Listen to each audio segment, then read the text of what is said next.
안녕하세요. 커피앤크라임 채널에 오신 것을 환영합니다.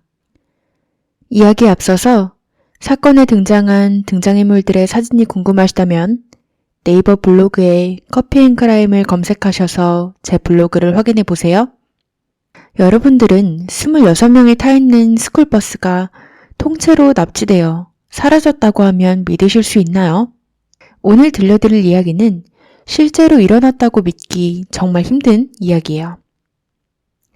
이 납치를 행했던 사람들은 대장이었던 프레드 우드, 그리고 그를 따르던 형제인 제임스와 리차드가 있었어요. 우선 프레드부터 소개를 해드리자면 그는 1951년 10월 15일에 캘리포니아 외곽에서 굉장히 부유한 가정에서 태어난 남성이었어요. 하지만 부유하다고 다 좋은 건 아니었어요. 프레드는 굉장히 외로운 아이였죠. 가족들도 별 관심을 주지 않았고 학교에서도 사교성이 부족하고 소심한 성격에 친구를 쉽게 만들지도 못했죠.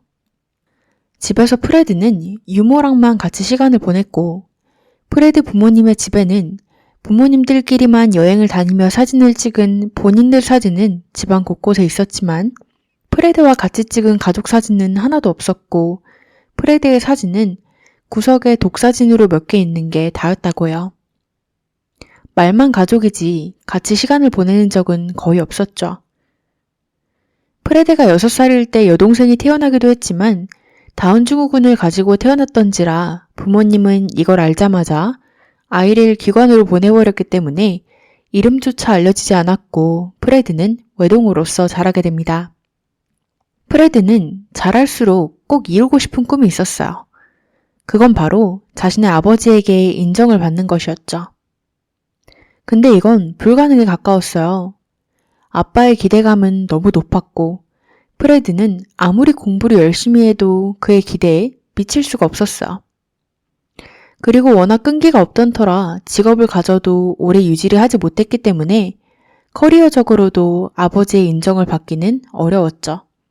70년대 초반에 프레드가 만 19세일 때 각 고등학교를 졸업한 프레드는 고등학교 때부터 사귀던 여자친구랑 결혼을 하게 돼요. 하지만 사실 이 결혼도 오래가지 못했어요. 프레드의 성격은 굉장히 이기적이었는데요. 직업도 없었고 아버지의 돈으로 먹고 살며 돈도 자기만을 위해서 쓰고 차도 몇 대씩 소유하고 집에 온갖 잡동사니는 사면서 부인한테는 돈을 전혀 쓰지 않았고 프레드는 그냥 사람들 자체를 다 싫어했다고요. 친구도 없었고 가족도 싫어하고 부인과도 딱히 사이가 좋지 않았고요. 심지어 프레드는 자신의 사유지에 누군가 찾아오기만 해도 샷건을 쏘면서 사람들을 놀라 달아나게 만들었어요. 그러던 어느 날 그의 사유지에서 한 시신이 발견되게 되는데요. 보통의 사람들이라면 시신을 발견하고 충격을 받거나 놀랄 텐데 프레드는 굉장히 신나했다고요. 프레드의 부인은 이걸 보고 더 이상은 안 되겠다. 이 사람은 너무 이상하다 라고 생각을 하고 이걸 계기로 이혼을 하게 되죠. 이혼을 한 프레드는 전보다 더 격리되어서 살기 시작했고 점점 더 부정적인 사람으로 바뀌어 갔어요. 그리고 이 시기에 아버지의 사업 중 하나인 채석장에서 일을 돕게 되죠. 당시 그의 나이는 22살이었습니다. 그리고 이때부터 프레드는 일을 하면서 다양한 사람들을 만나서인지 몇몇 사람들이랑 어울려 놀기 시작했는데요. 그가 어울려 놀던 사람들은 오늘 들려드릴 납치극에 동참하게 될 리차드와 제임스 형제였습니다. 이들은 50년대 초반에 태어난 형제들로 이들 또한 프레드만큼은 아니었지만 부유한 가정에서 태어났어요. 이들의 부모님은 프레드의 부모님처럼 무심하진 않았지만 너무 오냐오냐해서 아이들의 성격이 좋지 않았죠. 프레드랑 이 형제들은 같은 고등학교를 나왔는데 그 당시엔 친한 친구가 아니었고 1974년 프레드가 이혼 직후에 자신의 소유차 중에서 고쳐야 될 차가 있었는데 제임스에게 연락을 해서 예전에 손재주가 좋았던 것이 기억이 나는데 자신의 차를 고치는 것 좀 도와줄 수 있겠냐고 연락을 취하게 됩니다. 제임스는 알겠다고 하며 자신의 형제인 리차드를 같이 데려가도 되겠냐고 물었고 셋은 그렇게 만나 친해지는 계기가 되었죠. 이들은 그렇게 점점 더 친해지다가 결국 자신들끼리 중고차 사업까지 시작하게 돼요. 처음엔 순조롭게 시작되는 것 같았어요. 하지만 시간이 갈수록 사업장의 분위기는 달라지고 있었죠. 이들 셋은 끊임없이 불평불만을 하기 시작했어요. 자신들의 삶이 얼마나 힘든지, 자신들이 부모님한테 인정을 받지 못한다고, 힘든 인생이라며 용돈도 넉넉히 받지 않는다고 하소연을 했죠. 이들은 다 성인이었기 때문에 부모님들이 용돈을 점점 끊어내기 시작했어요. 이제 직업을 구해서 정말 어른이 되는 대신 이들은 부모님이 용돈을 안 줘서 돈이 없으니까 도둑질을 하기로 결론을 내리고 차를 훔치기 시작하며 돈을 벌기 시작했죠. 하지만 이들은 실력이 좋지 않았기 때문에 도둑질을 하자마자 바로 잡혔고 이들의 부모님은 보석금을 내주고 이들을 풀어주게 됩니다. 겨우 보호관찰로 끝나게 됐죠. 여기서 이들이 얻은 교훈은 뭐였을까요? 그것은 바로 인생 쉽네 라는 것이었습니다. 그리고 이들은 스릴감도 즐겼기 때문에 이 사건 이후 도둑질이 아닌 좀 더 큰 사건을 저지르고 싶었어요. 한탕을 크게 쳐서 큰 돈을 벌고 싶었죠. 그렇게 그들은 고민을 하기 시작하게 돼요. 그러다가 아이들과 관련된 범죄를 저지르면 큰 돈을 벌 수 있을 것이라는 아이디어가 나오게 되죠. 이들은 이 계획을 1년 동안이나 짜게 됩니다. 프레드가 우두머리였고 형인 제임스가 프레드의 오른팔, 막내는 제임스의 동생인 리차드였어요. 이들이 세운 계획은 아이들이 가득 차 있는 스쿨버스를 납치해서 인질로 잡고 500만 달러를 요구하는 것이었죠. 1976년 7월 15일 계획 당일이 되었습니다. 이날은 40도에 달하는 굉장히 더운 날이었어요. 사건은 차우칠라라는 동네에서 벌어지게 되는데요. 이 동네는 샌프란시스코에 있는 작은 시골 마을이었어요. 이곳에 있는 초등학교에서는 당시 여름학교를 운영 중이었는데요. 이 여름학교는 4시면 학교가 끝났기 때문에 스쿨버스가 4시에 아이들을 태우고 항상 똑같은 시간에 아이들의 집에 오차 없이 아이들을 내려주곤 했어요. 이날 여름학교에서는 아이들의 수영교실 활동이 있었기 때문에 아이들은 수영을 마치고 4시경 스쿨버스를 타게 됐죠. 버스를 운행하던 버스기사의 이름은 에드 레이였어요. 에드는 50대 남성으로 이 버스를 몇십 년간이나 몰았고 부모님들이랑도 다 알던 사이고 모두가 좋아하던 다정한 아저씨였죠. 이날도 늘 그랬던 것처럼 버스는 정상적으로 운행이 됐고 에드는 아이들을 하나둘 내려주기 시작했습니다. 그렇게 버스에서 이미 아이들이 몇 명 내린 상태였고 남은 아이들 26명이 타 있는 상태로 에드는 시골길에 진입을 하게 돼요. 이 길은 인적이 굉장히 드문 길이었기 때문에 항상 이 길을 지나갈 때마다 에드는 다른 차들을 거의 보지 못했었어요. 그런데 이날 에드는 도로를 가로막고 서 있는 승합차를 발견하게 됩니다. 에드는 처음에 저 차가 고장났나? 가서 도움을 줘야 되나? 라고 생각을 하기 시작했어요. 이 마을은 사람들이 다 서로 돕고 사는 정 많은 동네였기 때문에 에드는 바로 버스를 세웠죠. 그런데 에드가 버스를 세우고 차에서 내리자마자 승합차에서는 머리에 스타킹을 뒤집어 쓴 3명의 남성들이 모두 샷건을 들고 에드를 향해서 겨눈 채 그에게 다가오기 시작했어요. 이들은 에드에게 도망을 가려고 시도하면 총으로 바로 쏴버릴 것이라고 했죠.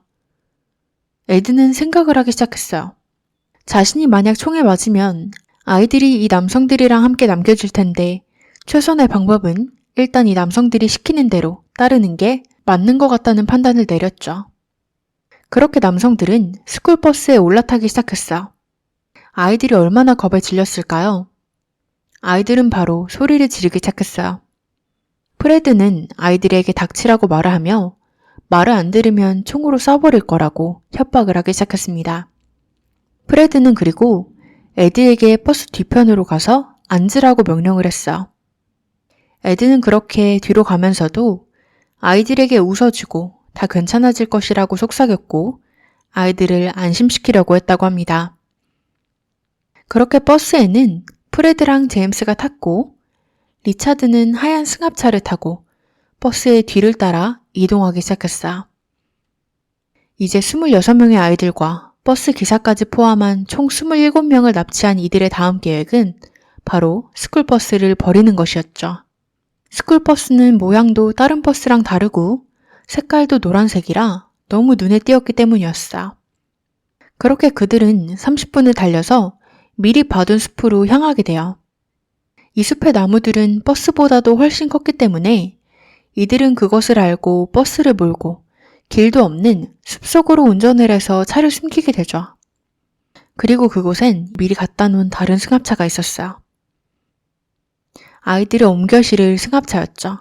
이들은 그렇게 미리 가져다 둔 승합차와 리차드가 몰고 왔던 승합차 둘을 스쿨버스 옆에 바짝 붙였습니다. 사람들이 버스에서 내려서 승합차로 갈아탈 때 땅을 밟지 않아도 되게 말이죠. 우선 땅을 밟으면 발자국이 날 위험이 있으니까 이들은 발자국까지 미리 신경을 써서 계획을 세워놓은 모양이었어요. 프레드는 그렇게 아이를 하나하나 지목을 해서 한 명 한 명 천천히 차를 갈아타게 만들었어요. 겨우 초등학생이던 아이들은 겁에 질렸죠. 이들이 탄 승합차 내부는 창문도 하나 없이 다 암막 처리가 되어진 승합차였어요. 차를 갈아탄 아이들은 칠흑 같은 어둠을 마주했죠. 에드는 이게 납치극이라는 걸 다 알고 있었지만 아이들에게 여전히 힘이 되는 말을 해주며 안정시키려고 노력을 하고 있었어요. 그렇게 한 승합차에는 13명, 또 다른 승합차에는 14명이 탄 채로 승합차들은 출발을 하게 됩니다. 이들은 밖을 볼 수가 없고 빛조차도 들어오지 않는 승합차 뒷칸에서 그저 감각에 의지한 채 있었어요. 처음엔 비포장 도로를 달리는 듯 했다가 얼마 안 있어서 포장된 도로를 달리기 시작했는데 이 차들은 멈추지 않고 몇 시간 동안이나 달렸다고 합니다. 7월 중반의 샌프란시스코 날씨는 굉장히 더웠는데 에어컨도 없는 승합차 뒤 짐칸에 있는 아이들은 공기도 부족하고 너무 더워서 힘겨웠어요. 아이들은 무섭고 참을미가 나서 토를 하기도 시작했고 화장실도 가야 됐기 때문에 실수를 하기 시작했죠. 에드는 아이들에게 화장실을 가야 하면 승합차 중간 쪽에서 볼일을 보라고 지시를 하기 시작했어요. 그래야 그나마 아이들이 자신들의 용변 위에 앉아도 되지 않았으니까요. 나이가 더 많은 아이들은 어린아이들을 위로해 주려고 노력을 하고 있었고 이들은 노래도 불러보며 안정을 취하려고 하고 있었어요. 하지만 이건 쉽지 않았죠.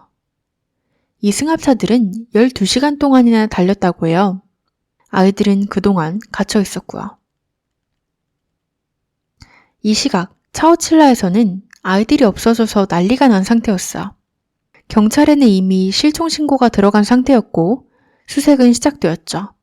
그리고 몇 시간 후 뉴스에 스쿨버스가 숲속에서 발견되었다는 것이 보도가 됐어요. 헬기로 수색을 하다가 발견된 것이었죠. 부모들은 패닉에 빠지기 시작했어요. 하지만 경찰들은 스쿨버스 옆에서 발견된 2개의 타이어 자국들을 발견했기 때문에 아이들이 살아있을 것이라고 믿었죠. 이 사건은 크게 보도가 되어 FBI까지 연루가 됐습니다.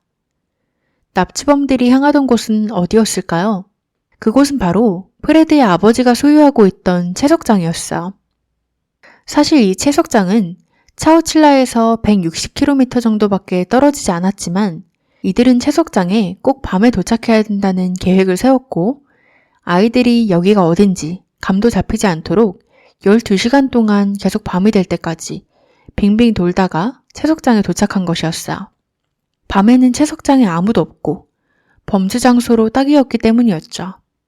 이들이 제일 먼저 했던 건 채석장에 미리 크게 파진 구덩이 옆으로 차를 세운 것이었어요. 그 구덩이에는 사다리만이 튀어나와 있었죠. 그리고 에드가 있던 문을 열어서 에드를 꺼내 문을 닫고는 에드를 그 구덩이 밑으로 들어가라고 제일 먼저 시켰어요. 그 이유는 에드가 제일 나이가 많은 연장자였기 때문에 이들에게 제일 큰 위협이었고 프레드랑 형제들은 에드를 제일 먼저 구덩이에 넣어야 뒷일이 쉽게 진행될 것이라는 것을 알았기 때문이었어요. 그렇게 구덩이로 내려간 에드는 커다란 방처럼 생긴 공간을 발견하게 됩니다. 에드는 혼란스러웠어요. 자기는 사다리를 타고 구덩이로 내려왔을 뿐인데 방이 있다니요? 그렇게 생각을 하던 에드는 이게 방이 아니라 화물 컨테이너라는 것을 알아채게 됩니다. 땅속에 묻혀있는 화물 컨테이너였죠. 그리고 형제들은 아이들을 하나하나 승합차에서 꺼내오기 시작했어요. 그리고 사다리를 타고 내려가기 전에 이름과 집 주소를 물어보고는 옷을 벗고 내려가라고 시켰죠. 아이들의 옷이 있어야 자신들이 아이들을 데리고 있다는 증거로 쓸 수 있었으니까요. 그렇게 아이들을 다 땅속으로 보낸 후 이들은 탈출할 생각하지 말라고 나중에 다시 오겠다고 하고는 컨테이너 문을 닫아버렸고 에드랑 아이들은 다시 칠흑 같은 어둠을 마주하게 됐어. 이들이 들을 수 있었던 소리는 구덩이가 흙으로 묻혀지는 소리밖에 없었죠. 이 컨테이너 안에는 매트리스랑 소량의 음식이 다였어요. 이들은 1년이라는 시간 동안 프레드의 아버지 채석장 옆에 있는 빈 땅을 이용해서 인부들을 고용해서 화물트럭 자체를 땅 밑에 묻어버린 것이었어요. 이 비용은 당연히 프레드 아빠의 돈으로 지불되었고요. 다음 날인 16일, 에드와 아이들은 다 땅속에 묻혀졌어요. 그리고 납치범들은 이제 경찰서에 전화를 해서 돈을 요구할 생각이었죠. 그들은 경찰서에 전화를 하기 시작했어요. 하지만 계획에 차질이 생기게 되는데요. 그건 바로 경찰서 측과 연결이 되지 않는다는 것이었어요. 왜냐면 이 뉴스는 전국적으로 굉장히 크게 보도가 됐기 때문에 기자들과 사람들의 전화가 경찰서에 빗발쳤기에 정작 납치범들이 경찰서에 전화를 할 수 없었던 것이었죠. 그래서 그들이 세운 다음 계획은 무엇이었을까요? 이들은 낮잠을 자기로 결정을 내리게 됩니다. 일단 자신들은 어제 운전을 너무 오래 했으니까 피곤했고 자고 일어나면 뭔가 좋은 생각이 나겠지 라고 생각을 하고 낮잠을 청하러 갔던 것이었죠. 한편 땅 밑에서는 상황이 안 좋게 흘러가고 있었어. 환기가 잘 안 됐기 때문에 숨을 잘 쉴 수가 없었고 음식도 부족했고 대충 설치해놓은 화장실은 넘쳐서 악취가 진동하기 시작했죠. 에드는 아이들이 울고 난리를 치면 컨테이너 속 산소가 더 부족해질 걸 알았기 때문에 본인도 미칠 것 같았지만 아이들을 진정시키기 위해서 노력했어요. 그리고 이들이 대충 설치해놓은 환기 기구들마저도 작동을 멈췄고 천장도 무거운 모래 때문에 점점 가라앉기 시작했죠. 에드는 자신들이 산소 부족으로 죽거나 굶어 죽거나 깔려 죽을 것이라는 것을 직감적으로 알았습니다. 그러던 도중에 14살짜리 마이크 마샬이라는 소년이 큰 활약을 하게 되는데요. 마이크는 아이들 중에서 제일 나이가 많았기 때문에 애들을 도와 아이들을 진정시키는데 큰 역할을 했었어요. 마이크 또한 탈출하지 않으면 자신들이 죽을 것이라는 걸 알았죠. 그렇게 마이크는 머리를 써서 방법을 구상해내기 시작했어요. 마이크는 에드에게 자신들이 꼭 탈출을 해야 된다고, 우리가 들어온 구멍을 통해 나가야만 한다고 계속해서 말을 하기 시작했어요. 하지만 아이디어는 간단해 보일지라도 어떻게 실행에 옮길 것이며 그리고 나갔을 때 납치범들이 자신들을 총으로 쏘면 어쩔지 에드는 걱정이 많았어요. 하지만 마이크는 그들이 쏘면 어떠냐고, 어차피 밑에 있어도 죽는 건 마찬가지라며 미쳐야 본전이라는 식으로 에드를 설득했죠. 그렇게 그들은 컨테이너에 있는 매트리스들을 모두 모아다가 탑을 쌓아 천장에 달하는 데 성공을 했습니다. 그들은 그렇게 천장에 있는 입구 문을 밀어서 열으려고 했지만 너무 무거워서 불가능했어. 그들이 몰랐던 건 이들은 땅에 모래로만 묻혀있던 게 아닌 입구 쪽을 자동차 배터리로 눌러놓기까지 했다는 것이었죠. 하지만 마이크는 포기하지 않았어. 계속해서 입구 뚜껑 부분을 밀기 시작했죠. 그런데 정말 놀랍게도 정말 미세하지만 약간씩 뚜껑이 밀리는 게 느껴졌어요. 에드 또한 이걸 느꼈고 처음에 이 계획을 의심하던 에드는 힘을 받아 이 둘은 열심히 뚜껑을 밀기 시작했고 마이클의 팔이 뚜껑 밖으로 나갈 만큼 열리는 데까지 성공을 했어요. 마이클은 뚜껑 위에 뭔가 무거운 물체가 있다는 걸 손으로 만져서 알았지만 뭔지 정확히 파악할 수가 없었기 때문에 그게 자동차 배터리라는 건 몰랐어요. 이들은 포기하지 않고 계속해서 배터리를 손으로 밀어 뚜껑을 열고 엄청 오랜 시간을 거쳐 1차 문으로 나가는 데까지 성공을 했습니다. 아이들은 너무 행복했죠. 하지만 1차 문을 열고 나갔다고 해도 더 큰 관문이 이들을 기다리고 있었어요. 이들은 흙에 묻힌 나무 상자를 뚫고 나가야 했죠. 마이크는 열심히 노력했지만 이번엔 꿈쩍도 하지 않았어요. 에드는 거의 포기 상태였고요. 하지만 마이크는 놀랍게도 포기하지 않고 나무 상자를 계속해서 치기 시작했어요. 얼마나 시간이 흘렀을까 나무 상자의 천장 부분에 틈이 보이기 시작했습니다. 이것에 힘을 받은 마이크는 더 세게 나무 상자를 치기 시작했죠. 그러자 흙이 마이크 위로 잔뜩 쏟아지기 시작했고 햇살이 보이기 시작했어요. 상쾌한 공기도 느껴졌고요. 이제야 마이크는 두려움이 느껴지기 시작했어요. 모든 걸 뚫고 탈출하는 것에 성공을 했으나 이제 마지막으로 사다리를 타고 올라가기만 하면 끝인데 그곳에 납치범들이 총으로 자신을 겨누고 있을지 아닐지 모르니까요. 하지만 마이크는 용기를 내서 사다리를 타고 올라갔어요. 그리고 그곳엔 아무도 없었죠. 납치범들은 놀랍게도 아직도 낮잠을 자던 상태였어요. 마이크는 에드에게 아무도 없다고 신호를 줬고 아이들과 에드는 모두 사다리를 타고 올라오게 됩니다. 그렇게 납치된 지 하루 만에 이들은 탈출에 성공을 하게 돼요. 이들은 이제 도움을 구해야 됐죠. 하지만 휴대폰도 없었고 자신들이 어디에 있는지도 몰랐던 터라 이들은 주변에서 나는 큰 중장비 소리를 듣고 그곳에 의지할 수밖에 없다는 걸 깨달았어요. 그 중장비를 몰던 게 납치범들일 수도 있었지만 그것밖엔 방법이 없었죠. 그렇게 아이들과 에드, 마이크는 중장비들이 있는 곳으로 향하게 됩니다. 다행히도 그곳엔 아직 퇴근을 하지 않은 인부들이 있었고 에드는 크게 소리를 치며 저희 차우칠라에서 왔어요 라고 외치기 시작했어요. 이때 뉴스는 정말 크게 보도가 됐기 때문에 인부들은 이들이 누군지 바로 알아봤죠. 인부들은 그들을 바로 도와서 아이들을 고속버스에 태워 차우칠라로 이동시키는데 성공을 했습니다. 하지만 몇몇 아이들은 고속버스에 타는 걸 계속해서 망설였다고 해요. 마지막으로 자신들이 버스에 탔을 때 안 좋은 일이 있었으니까 말이죠. 그렇게 그들은 새벽 4시경 차우칠라 경찰서에 도착을 하게 됐고 경찰서 앞에는 부모님들이 아이들을 기다리고 있었어요. 이들이 탈출을 해서 차우칠라로 돌아간 와중에도 납치범들은 여전히 자고 있었습니다. 그렇게 그들은 다음날 아침에 뉴스를 보다가 아이들과 에드가 탈출을 해서 차우칠라로 돌아갔다는 걸 깨닫게 됐죠. 그들은 그렇게 1년 동안 계획한 납치극을 500만 달러를 요구해보지도 못한 채 실패를 하게 됩니다. 프레드랑 제임스는 즉시 도망을 갔어요. 리차드는 그곳에 숨어 지낼 계획이었죠. 하지만 이것마저 그들은 실패를 했어. 우선 이들은 스타킹을 머리에 뒤집어 쓰고 있었기 때문에 에드랑 아이들은 이들의 생김새를 설명하는 것에 실패를 했어. 하지만 경찰은 현장으로 가서 조사를 하기 시작했고 채석장의 경비원에게 수상한 점을 못 봤냐고 물었고 경비원은 사실 얼마 전 3명의 남성이 크게 구덩이를 파는 걸 봤다고 진술을 하게 돼요. 그리고 그중 한 명은 채석장 주인의 아들인 프레드라는 것까지 말해줬죠. 프레드의 전과를 본 경찰은 그가 범인일 수도 있겠다고 확신했어요. 그리고 프레드는 항상 제임스랑 리차드 형제랑 같이 다녔기 때문에 3명의 남성 수도 맞았고요. 그렇게 이들은 프레드의 집을 수색하기 시작했습니다. 그곳에는 수많은 납치 계획 증거물들이 가득했죠. 사실 제일 먼저 잡혔던 건 리차드였어요.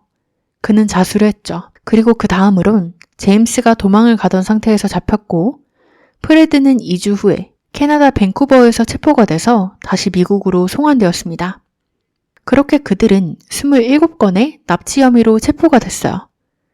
이들은 가석방 없는 무기징역을 선고받게 됐죠. 하지만 감옥에서 복역을 하면서 이들은 가석방이 있는 무기징역으로 선고가 바뀌었고 리차드는 감옥에서 36년이라는 시간을 보내고 2012년 출소가 됐고 3년 후인 2015년 제임스는 63살의 나이로 출소가 되었어요. 하지만 프레드는 감옥에서 자신의 부모님의 신탁자금을 이용해서 불법 자동차 비즈니스를 운영하다가 잡혔다고 합니다. 감옥에서 비즈니스를 운영하는 게 어떻게 가능했을까요? 그리고 감옥에서 그는 휴대폰도 여러 번 사용하다가 걸렸기 때문에 19번이나 가석방 요청이 거절되었어요. 하지만 2012년 8월 70살의 나이로 프레드는 가석방 허가가 났습니다. 그리고 아직도 돈이 많기 때문에 잘 먹고 잘 산다고 합니다. 여러분들은 이 사건에 대해 어떻게 생각하시나요? 여러분들의 의견 댓글로 많이 남겨주세요.